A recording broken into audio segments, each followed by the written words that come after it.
My guest this morning is Mrs. Brenda Gopeesingh, the Vice President of the Hindu Women's Organization of Trinidad and Tobago. Mrs. Gopeesingh, thank you so much for taking the time to be with us this morning. Well, thank you for having me, Rennie.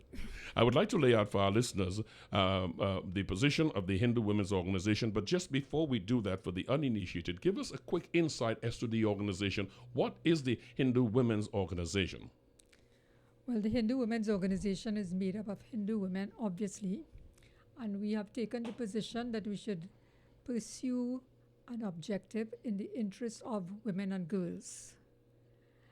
This involves gender equality, women's empowerment, and all issues relevant to improving the lives of women. Right. The issue in the public arena for a long time, it was raised by, I believe, the first time I saw it was last year, raised by former Senator Helen Drayton, for us to take a second look at it, of recent vintage, I mean. This whole question of child marriage. Now, marriage is permitted under the Marriage Act, let's see, under the Hindu Marriage Act for a girl who is 14 and a boy who is 18. The Muslim Marriage and Divorce Act permits marriage for girls at age 12 and a boy at 16. The Eurasian Marriage Act allows marriage for a girl at age 16 and a boy 18. Whether the practice is cited as cultural or religious, it is often driven by what most people believe suppression of the rights of gender suppression. Folks feel that even though they have heard the argument that this is done to protect girls, their honor for themselves and for their family by controlling their sexuality, many feel that this is not the way we do in this century. How do we go about changing these beliefs and attitudes if, in fact, your organization agrees with that assessment? Yes, we do agree with that assessment, Rennie. But before I tell you, I would like to say that Helen Drayton took up the issue in the Senate by lobbying, because of the lobbying done by us Fantastic. over an extensive Fantastic. period. And also Senator Harold Ramkisoon joined her in calling for that change. Beautiful. Thank you for the clarity. Yes. The Hindu Women's Organization took up this issue as a result of the former Prime Minister Kamala Prasad Bisesa raising it emphatically at Shogam, which is the Commonwealth Heads of Government meeting in Perth, Australia in 2011. Shortly after her return, she seemed to have been very enthusiastic to change the law, and I would say so mainly because the Ministry of Gender, Youth and Child Development conducted a seminar which was entitled Standardizing the Age of Marriage. It was a stakeholders consultation held at the Crown Plaza Hotel, and it involved religious groups as well as other women's organizations, the women's movement as a whole. Then it was just the following day, the Institute of Gender Studies from the University of the West Indies had a similar seminar. And there was a lot of stuff in the newspaper with different points of view, and it began to be controversial when The Guardian published an editorial asking people to review child marriage cautiously. Well, Hindu women, as usual, we stood on the sidelines, but we got involved in this activity because we had to question ourselves about whether, being an women's activist organization, we should stay silent on an issue as important as this. How could we be a women's activist organization when this very critical issue comes to the fore and we say nothing? So very cautiously, we did a discussion paper that was published in 2 newspapers. And subsequently, UN Women Caribbean gave us some funding, which enabled us to publish a booklet, which you most likely have seen. Yes, sure. Yeah. So we did that for the 16 days of activism in 2011, which takes place between November 25th and December 10. That is the day that is set aside to work on violence against women, and December 10 is Human Rights Day. So it has become normal now for all the organizations to focus on violence against women on all the days between these 2 days, on those days and those days between them. Mm-hmm. We published 1,000 booklets and we launched it at the Diwali Nagar auditorium. We were allowed to use that auditorium free of charge by the National Council of Indian Culture, which is made up mainly of men. Mm-hmm. So I think that was very significant. And we got encouraging at least. Yes, we got some traction there. And Mayor Orlando Nagasa was invited. And I think he was very influenced by what we had to say. So he financed the first public discussion we had at the Borough Hall of the Shogunas, the auditorium of the Shogunas Borough Hall. Mm-hmm. That was in February 2012. We held it at that time because we were aware that the Prime Minister was going to make a report at the UNHRC, the United Nations Periodic Report Community or some such body. Having done that, we began to get some interest in what we were doing, and there was also some fallout in that some folks objected to our taking such a bold stance. Mm-hmm. Mm-hmm. So that's how we became involved initially, and we kept pursuing the matter from time to time. The report, it was postponed to June 2012, and we did a second public discussion also at the Borough Hall. We were supported by the women's group. Some of them came. We had roughly, the book launch, we had about 60 attendants, Mm-hmm. participants, and the other two about 75, so that the interest was growing. And wherever we got the opportunity, at various tea parties or at little temple talks or so, we would highlight the issue. Mm-hmm. The voice you hear, your listeners, is that of Mrs. Brenda Gopeesingh. She is the vice president of the Hindu Women's Organization. You said at that point you had some folks who departed from your view because your group would be called the forward thinkers, as it were, and you run into a situation where you have to deal with a couple of more established leaders.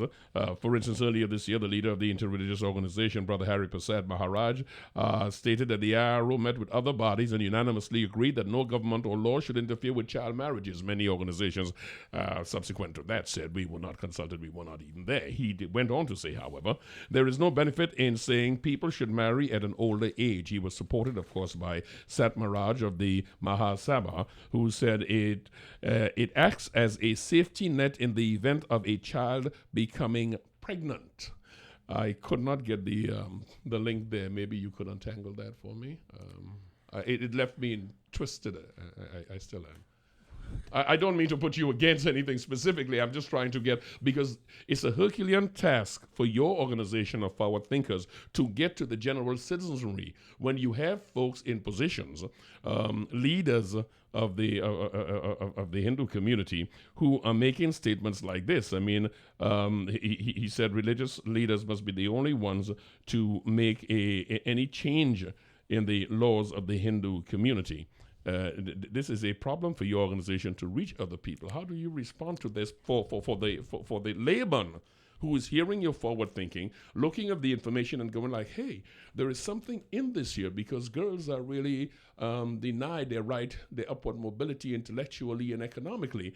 But my leader, my church leader, says this is right.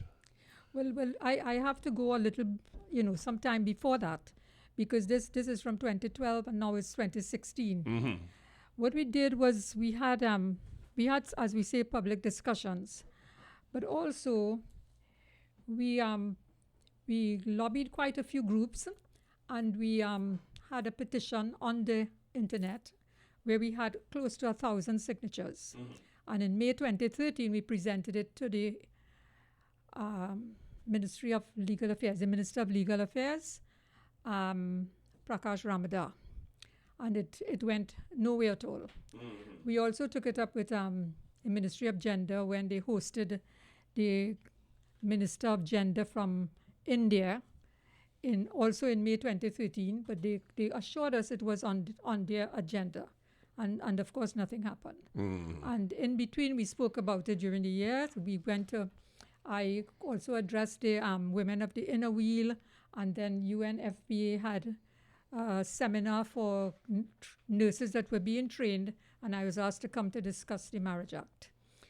It became dormant for that period from about October 2013 to early this year, when the Chief Justice took up the issue at the Bocas Literary Festival. And of course, Mr. Satmaraj responded very strongly, as he is wont to do, so that the Hindu Women's Organization had to say something. Mm-hmm.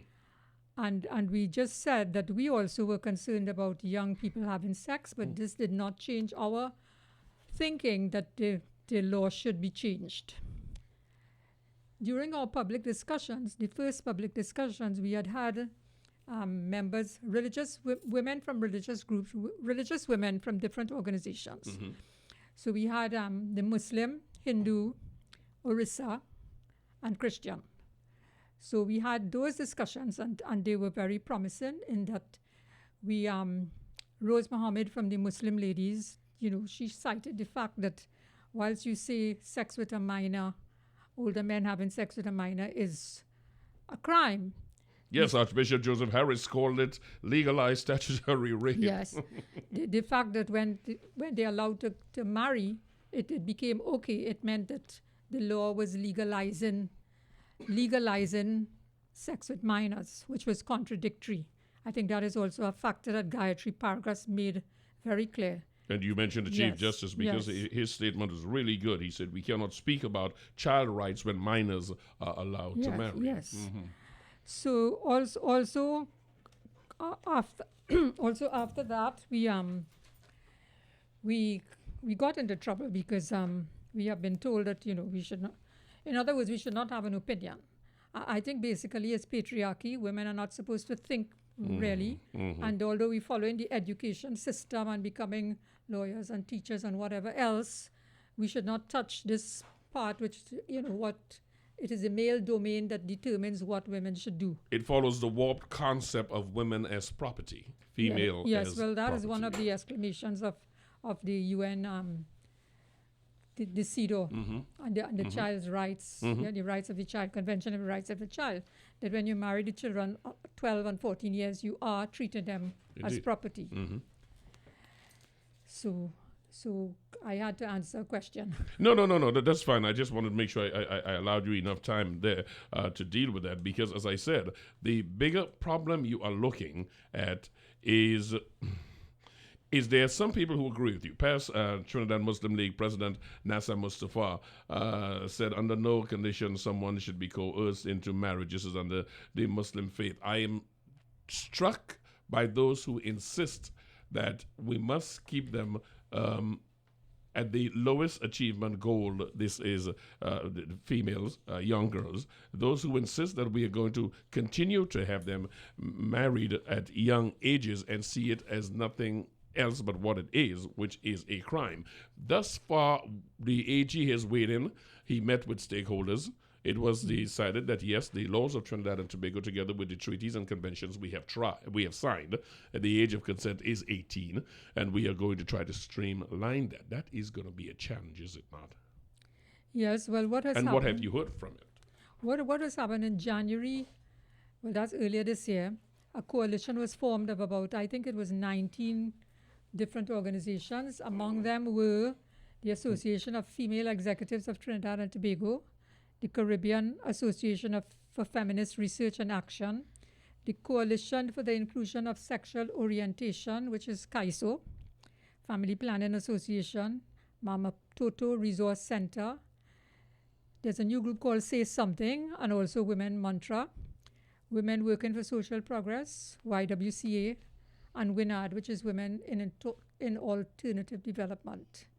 So we came together and decided to do some sort of a media campaign, social media campaign, that is. And there's lots of stuff on the internet, and all the groups are putting forward slogans and so on to raise the awareness of the public to the importance of changing the Marriage Act. And that is so important because when I look at the forward thinking of your organization, the Hindu Women's Organization of Trinidad and Tobago, and I look at the pluralistic legal system where customary law often contradicts and overrides national law.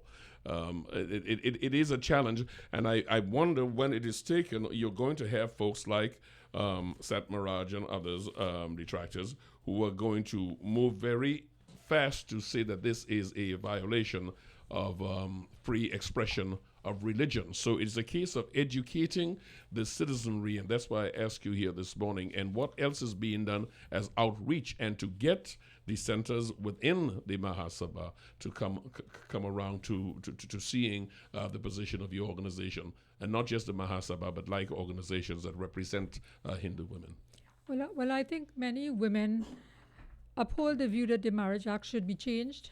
There's always the question of people not willing to say so for various reasons, whether their job is at risk, whether they might be ostracized from their little grouping, one never knows. So the people tend to be safe. Other people feel that it's controversial and they would like to have a peaceful existence, so they do not feel inclined to get themselves involved in what has become a controversy and which should not have, because as intelligent people, we are looking for a civilized discussion where we weigh the pros and cons and we come to a conclusion that is beneficial to the population at large, girls in particular, but generally for the society.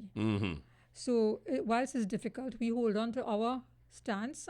The medical school of the University of Minnesota has said, and this is quite common knowledge now, that the prefrontal cortex, the part of the brain that assesses outcomes, forms judgment and control impulses, does not fully develop until the early 20s and does not mature at the same rate for every individual.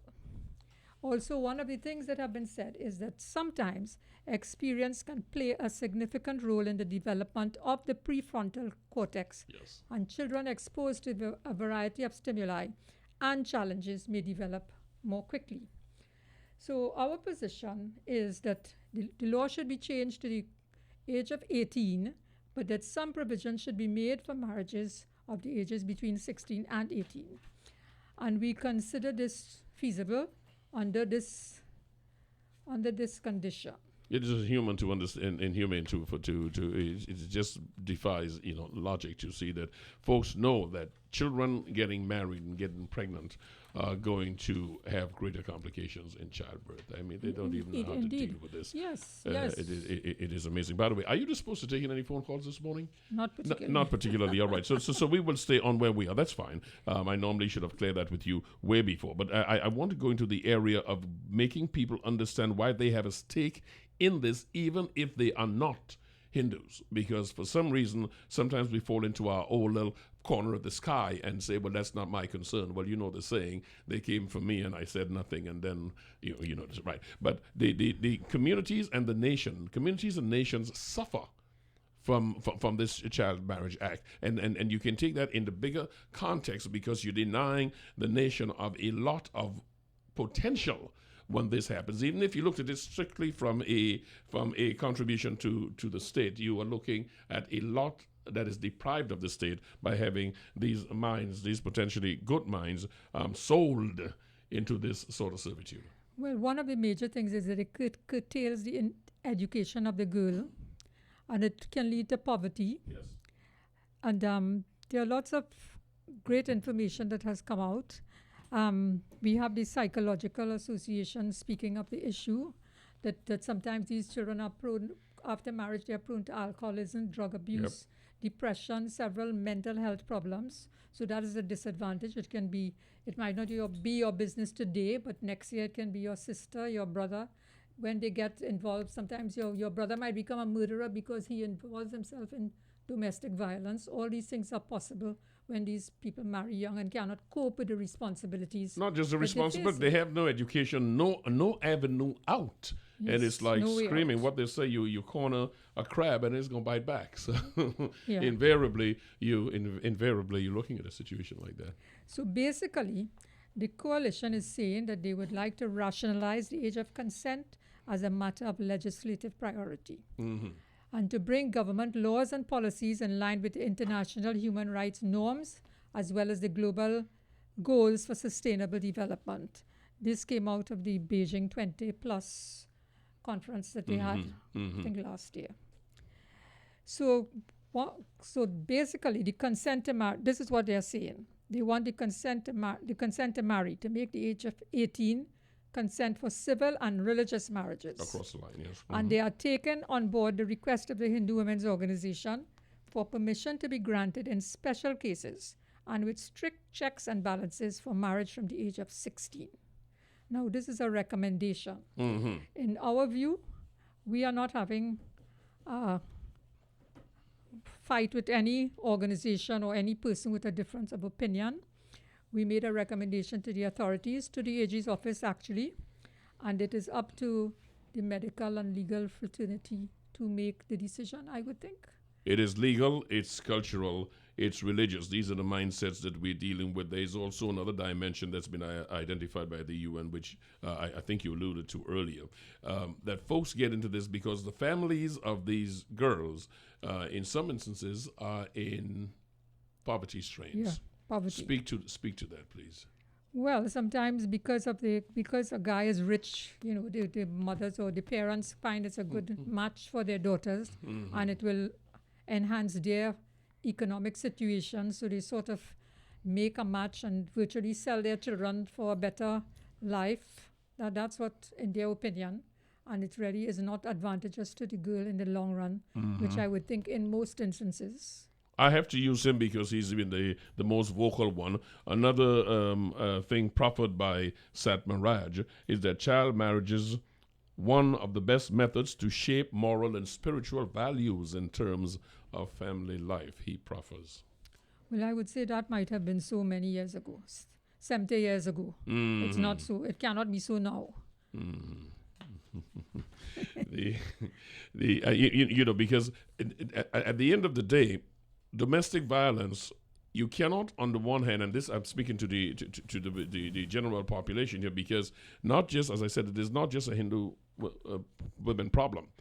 At the end of the day, you cannot be speaking against domestic violence and in any way be apathetic or non-involved in doing something about this child marriage situation. I mean, domestic violence is almost hand in hand, or at least it has an avenue for that to happen with a young girl who is a baby who is being asked to do things that a woman should do.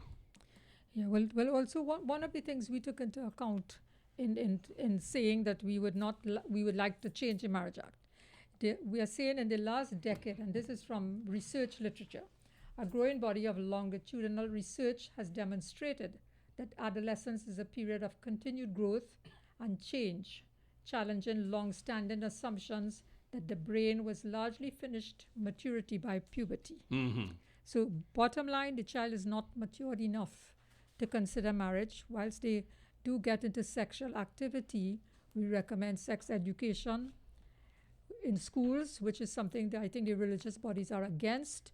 But whether they get the education, if they do not get the education, I think they get into a greater disaster than if they know what they are doing.